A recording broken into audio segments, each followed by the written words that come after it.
વગર ફી અને વગર ખર્ચના લગભગ 60,000 છોકરા એવા છે જે પહેલીથી લઈ અને 12મી સુધીના એ લોકો શિક્ષા એની પૂરી કરી હતી. એના આથી એ લોકોનું પૂરેપૂરું એ વિદ્યાર્થીઓનો ખર્ચ MIM પાર્ટી ઉપાડે છે.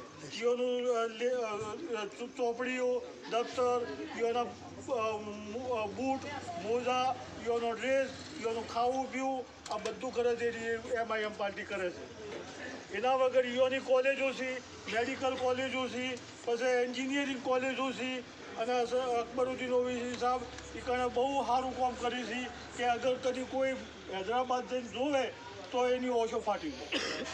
આખા દેશના અંદર જેટલું કોમ હૈદરાબાદના અંદર આ MIM પાર્ટીવાળાઓની જે કોમ શિક્ષાના લેવલથી ગણો યા સ્વાસ્થ્યના અને હોસ્પિટલના લેવલથી જુઓ તો એ જેવું જે કોમ હૈદરાબાદના અંદર થયું છે આખા દેશના અંદર ચોય પડે એવું કોમ થયું નથી. એના આથી મહારાષ્ટ્રના અંદર MPC ઇમ્તિયાઝ જલીલ સાહેબ ઔરંગાબાદથી એ પણ એક શેર છે.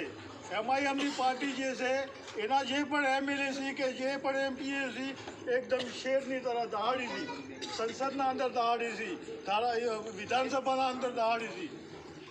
મહારાષ્ટ્રના અંદર 2 MLA છે.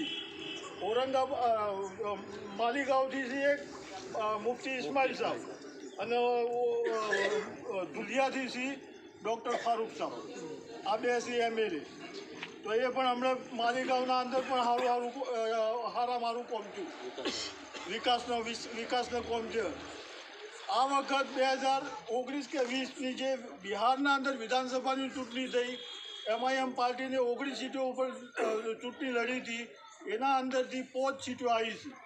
એના સદર છે અખ્તરુલ ઇમાન સાહેબ. હમણાં એક છોકરાનો મોતનો કિસ્સો પડ્યો છે. આ 3 દાડોની જ વાત છે. તો તેઓના MLA બધા ભેગા થઈ અને બિહાર સરકારને હલાવી દીધી છે કે ભાઈ આ જે મૃત્યુ પામ્યો છે એને 50 લાખ રૂપિયા વળતર આલો અને એના આથી એના ઘરોમાંથી એક જણાનો નોકરી આલો. હાલ એ મુદ્દો એકદમ તજી રહ્યો છે અને ફૂલ વિરોધ કરી રહ્યા છે.